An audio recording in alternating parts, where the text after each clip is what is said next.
여러분 천하게 살고 싶으세요? 귀하게 살고 싶으세요? 이건 물어보나 마나요. 귀하게 산다는 건 뭡니까? 좋은 호조권의 주택, 재산, 차림새, 살아가는 삶의 여유, 지위, 학벌 이런 것들입니까? 이건 세상이 보는 기준이에요.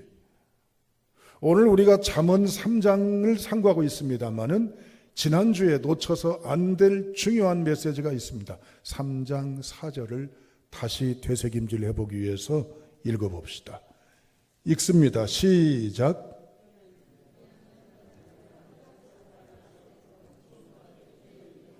다시 한번 한 목소리 읽어보죠. 그리하면 내가 하나님과 사람 앞에서 은총과 귀중히 여김을 받으리라. 아멘. 솔로몬의 잠언입니다. 잠언은 바늘로 꽉 찌른다고 그랬어요.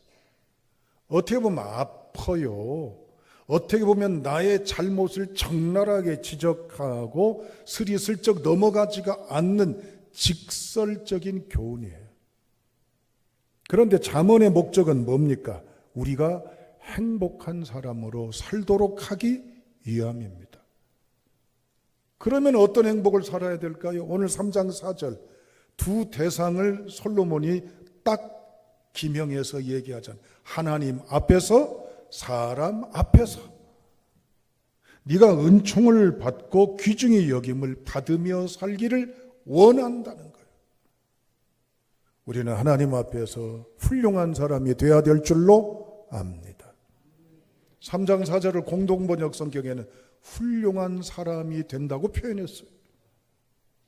훌륭하다는 것은 무은무결을 말하는 것이 아닙니다. 완숙해 있어서 특별히 지적이나 흠잡을 데가 없는 그만큼 성숙한 인격을 갖춘 사람을 이야기하는 것이에요. 우리는 하나님 앞에 인정받고 살아야죠. 아멘이죠. 그러면 사람에게는 욕먹어야 돼요?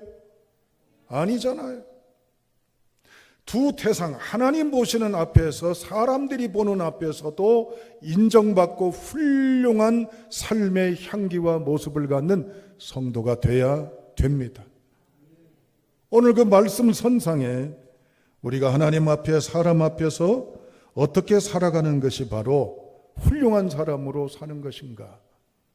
오늘 그 얘기를 솔로몬이 본문의 말씀을 통해서 말하려고 합니다. 그렇다면 이 본문의 말씀에 말하는 훌륭한 사람, 하나님 앞에서, 사람 앞에서 아름답고 신실한 사람으로, 신뢰받는 사람으로 인정받으려면 세 가지의 말씀의 삶을 솔로몬이 강조합니다. 그 첫째, 27절, 28절입니다. 다 같이 함께 읽겠습니다. 27절, 28절 시작.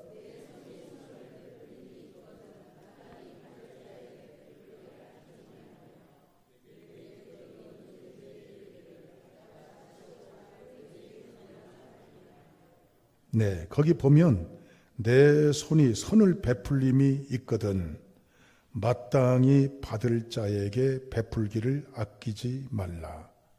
받을 자, 구약 원어에는 바알로 나와요. 가나안에 있는 우상을 바알이라고도 하지만 바알이란 뜻이 소유자, 주인이란 뜻이에요. 그러니까 주인이 원하면 드려야 된다 그 말이에요. 이유, 여와, 핑계, 변명 없이 당연히 주인이 원하는데 드려야 된다는 거예요. 그러면 주인이라고 표현한 자는 채권자입니까? 당연히 드려야 할 사람은 채무자고요. 원래 바알의 뜻은 그런 의도지만 본문의 의미는 그렇지가 않아요. 당연히 받을 만한 사람은 누구냐? 지위가 있는 사람, 돈을 빌려준 사람, 이런 사람이 아니라 따라합니다. 가난한 사람, 소외된 사람, 열악한 사람. 이 세상에 스스로 서서 살아가는 사람이 아니라 누군가의 손길이 아니면 안 되는 사람, 그 사람을 당연히 도와줘야 된다고 솔로몬은 얘기하고 있습니다. 여러분, 아유 목사님, 우리가 가진 게 있어야 살지요, 나누지요, 돕지요. 저는 하루하루 살아가는 것도 힘든데 어떻게 여기 쪽에서 하란 얘기입니까? 반론할 수가 있을 것입니다. 그러나 오늘 성경의 메시지는 그게 아닙니다.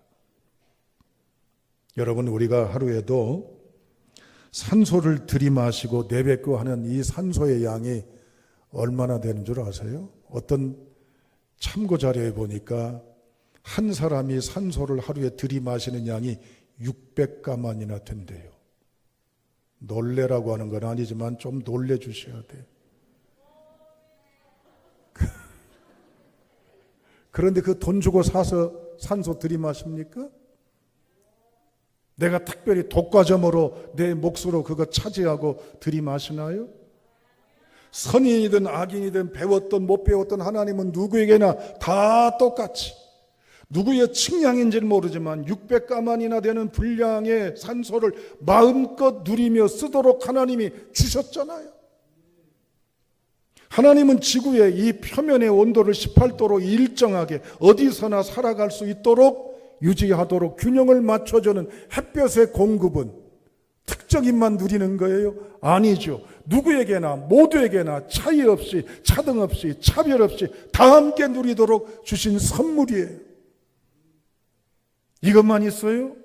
성경 66권을 꽉 농축해서 짜내면 한 방울 떨어지는 농축의 액이 있습니다. 요한복음 3장 16절. 예수님이 이 땅에 주신 것은 그를 믿는 자마다, 그를 사랑하는 자만 아니에요. 혈연을 넘어 지연을 넘어 여러 여건을 넘어 모든 인류에게 하나님은 구원의 복음 예수 그리스도를 무조건적인 사랑으로 내어주셨어요. 하나님 믿는 사람들은 그 사랑에 잇대어 살기 때문에 내가 살아가는 건 나의 힘과 능이 아니라 주님의 선물이요 은혜임을 알아서 이 사랑을 갚기를 원하는 고백 속에 살아가는 것이 우리의 중심인 줄로 압니다. 오늘 본문의 말씀에도 경고합니다. 마땅히 도와줄 대상이 있거든 나중에 와, 이 다음에 와, 바쁘니까 편한 다음에 일 처리한 다음에 해결한 다음에 해야지 핑계 변명하지 말고 지금 눈에 보이는 그 대상을 섬기라고 말하고 있는 것입니다. 여러분, 그렇다면 우리가 무엇을 베풀 수 있을까요?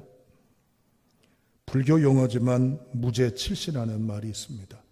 무죄, 재물이 없단 말이에요.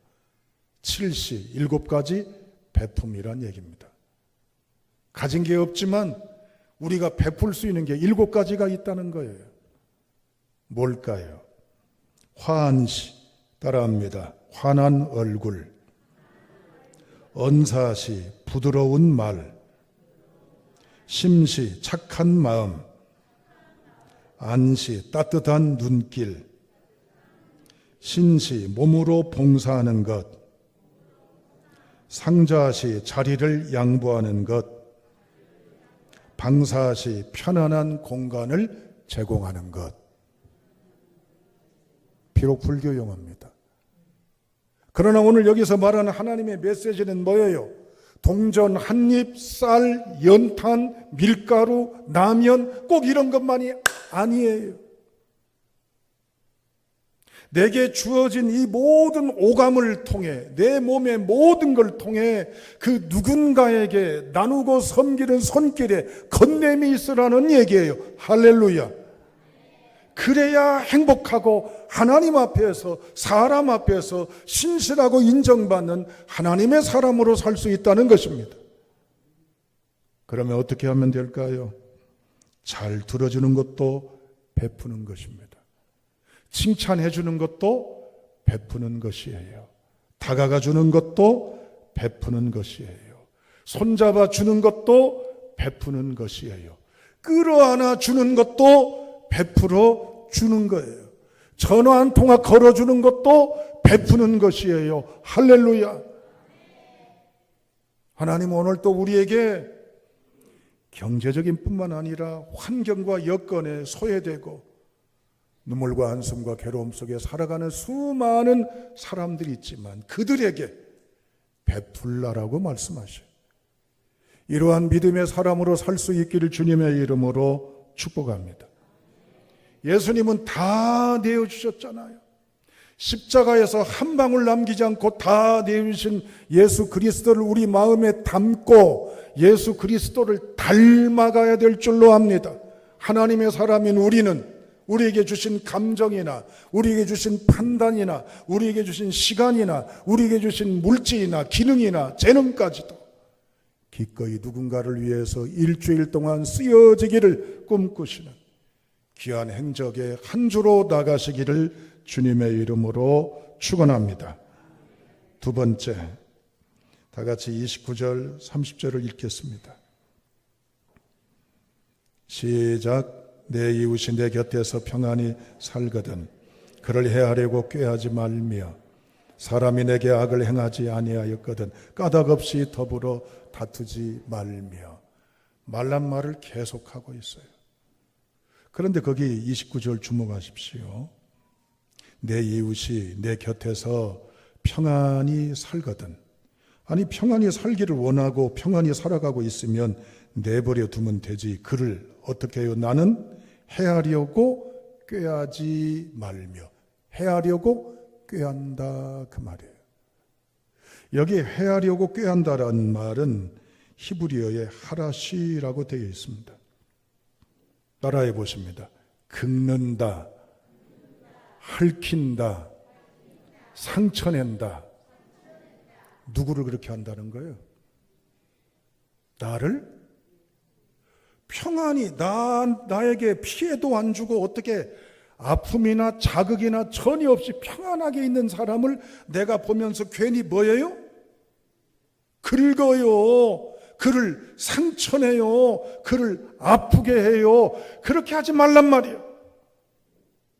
그렇게 안 하는 게 선을 베푸는 것이라고 성경은 딱 작은 사례 부분이지만 삶에서 실천 강령으로 우리에게 선포하고 있습니다. 사랑하는 여러분, 요즘 시대를 보십시오. 호평하고 칭찬하고 격려하고 선에 대해서 높이 기리고 모두가 같이 공감하고 동감하고 그렇습니까?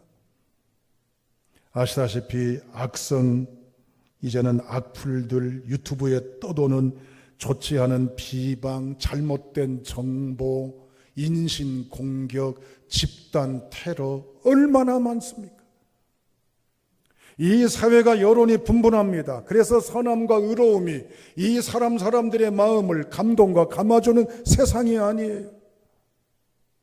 그 속에 보냄받는 하나님의 사람들은 괜히 잘하고 있는 사람, 괜한 사람 헐뜯고 모함하고 상처내고 수군거리고 시기하고 질투하고 견제하고 발부리하고 걸어 넘어뜨려 해서는 안 된다는 거예요. 주님은 비록 이러한 모함이나 공격 속에 있었지만 주님은 끝없이 그들을 사랑하시고 그들을 섬기시고 하나님의 아들됨의 모습으로 보이셨어요. 사랑하는 여러분, 오늘 또 우리가 나아갈 이 세상은 우리를 향해 끝없는 참소와 헐뜯음과 험담으로 가득해 있고 비판이 가득하다 할지라도 우리는 그들에게 칭찬하고 격려하고 사랑하고 함께 더불어 연락할 수 있는 아름다운 성도로 살아갈 수 있기를 주님의 이름으로 축복합니다. 여러분, 제자들은 냄새 난다고 사람들 쫓아냈어요. 시끄럽다고 조용히 하라고 그랬어요. 그러나 예수님은 물리치지 않았습니다. 다 가까이 하시고 축복하시고 함께 하시고 애찬하시고 그들에게 천국 비밀의 말씀을 전하신 분이에요. 우리는 이러한 예수님을 닮아야 됩니다. 닮아가야 될 줄로 압니다. 이게 하나님과 사람들 앞에서 아름다운 덕성의 신실한 하나님의 사람으로 살아가는 베품의 모습인 줄로 믿습니다. 이제 마지막 세 번째, 다 같이 34절, 35절 말씀 읽겠습니다. 자, 읽습니다. 시작.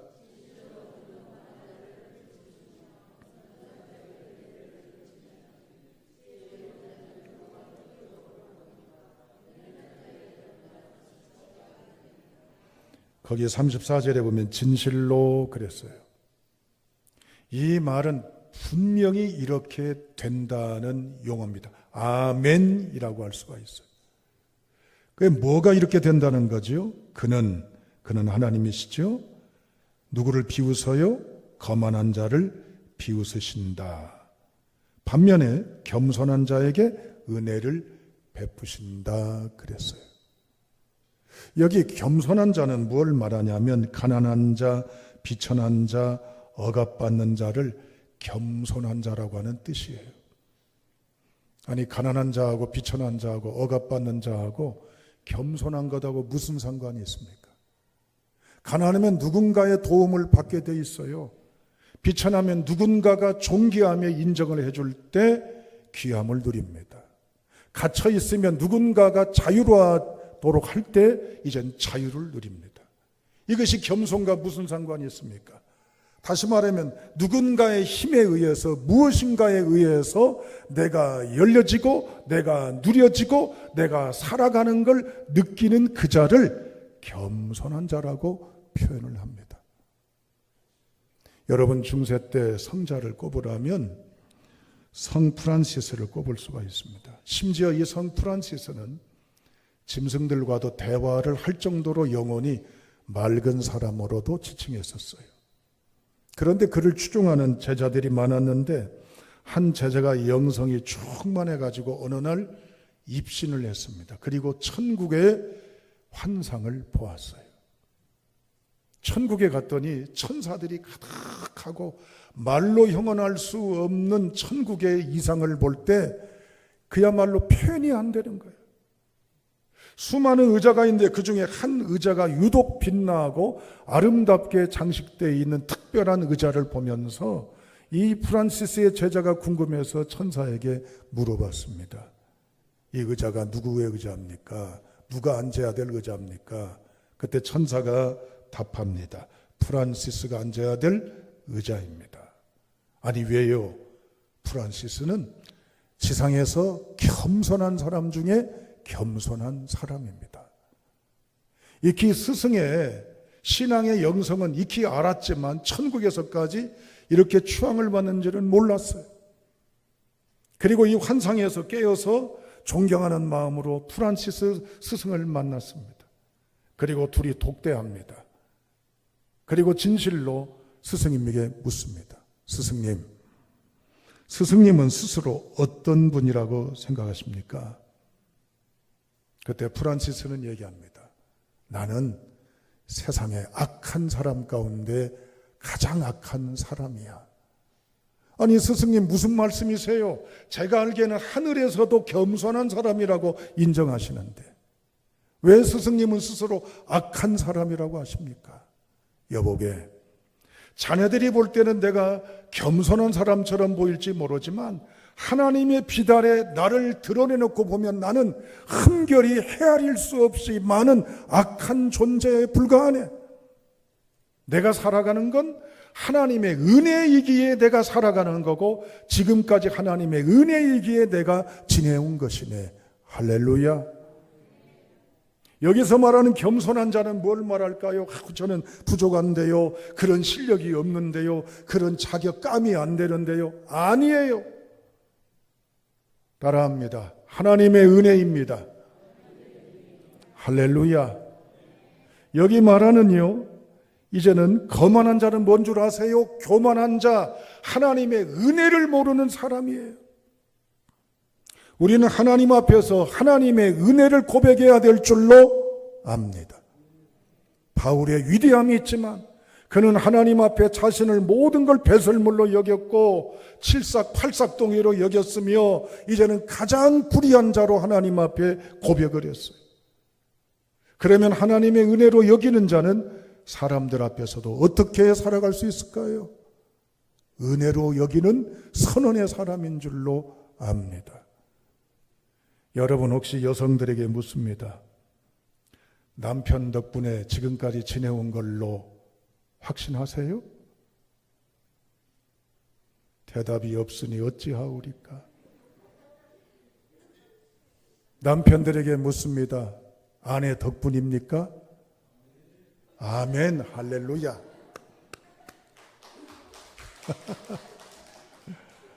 저 박수부대 동원 안 했습니다.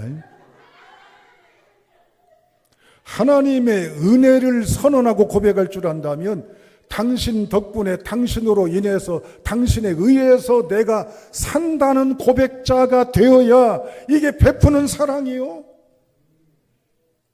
우린 너 때문에 내 인생이 이렇게 되었고 당신 만나 이렇게 되었고 당신으로 인해 내가 이 모양 이 꼴이라고 하는 고백의 시각이 가정만 그래요?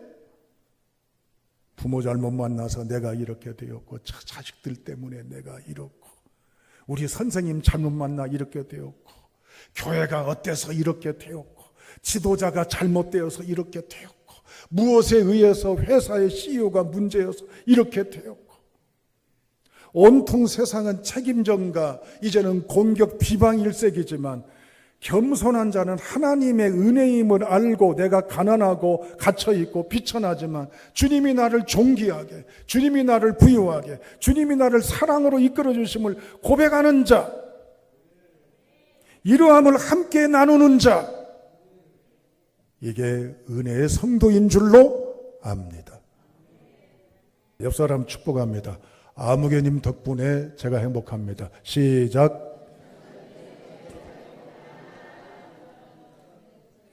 물론 시키니까 우리가 행동을 했어요. 하나님의 은혜로 나아가 일주일 동안 살아가면서 수많은 사람들을 만나며 그 속에서 짜증하고 불평하고 원망하고 비방하고 공격하는 게 아니라 겸손한 영성의 성도가 되어야 할 줄로 압니다. 경영자는 종업원들 덕분에 내가 있어서 행복해야 되고 종업원들은 경영자 덕분에 내가 있어서 행복해야 되고 여기는 목사는 여러분들 덕분에 제가 있음에 행복해야 되고 여러분들은 목사님이 계셨기에 행복함을 고백해야 될 줄로 압니다.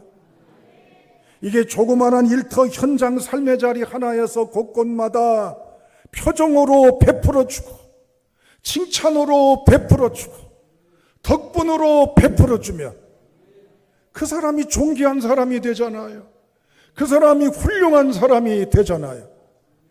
이러한 믿음의 따뜻함, 이러한 믿음의 향기, 이러한 믿음의 감동이 하나님이 열어주신 일주일 동안에 나아가 삶의 현장 곳곳에 풍겨나는 아름다운 그리스도의 은혜를 담아서 닮아가는 성도의 걸음이 될 수 있기를 주님의 이름으로 축원합니다.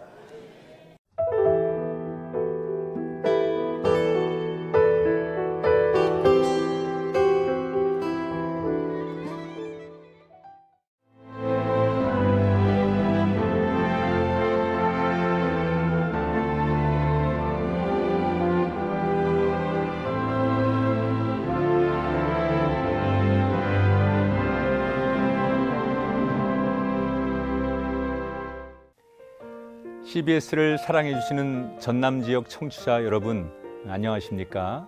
CBS 재단 이사장 꿈의 교회 김학중 목사입니다. 여러분의 사랑과 관심 덕분에 전남 CBS가 순천시 장천동에 새로운 사옥을 마련하게 됐습니다. 이 방송국 사옥이라는 것은 단순히 건물을 짓는 의미에 지나지 않습니다. 전남 지역 복음 전파와 특별히 다음 세대를 위한 미래 비전을 세우는 일입니다. 코로나19로 모든 활동이 중단되고 또 관계가 단절되는 상황이지만 우리 CBS 방송만큼은 우리의 발길이 닿지 않는 곳까지 구석구석 하나님의 말씀을 전하는 위대한 힘을 지니고 있습니다. 이 방송이 믿음의 반석 위에 굳건히 세워질 수 있도록 여러분들께서 벽돌 한 장 한 장씩 쌓아가는 마음으로 전남 CBS를 위해 후원해 주시고 기도해 주시기를 간곡히 부탁드립니다. 여러분의 이 작은 행함이 CBS를 통해서 교회 공동체를 회복하고 누군가의 믿음을 소생시켜 줄 굳게 믿습니다. 여러분 한 분 한 분을 축복합니다.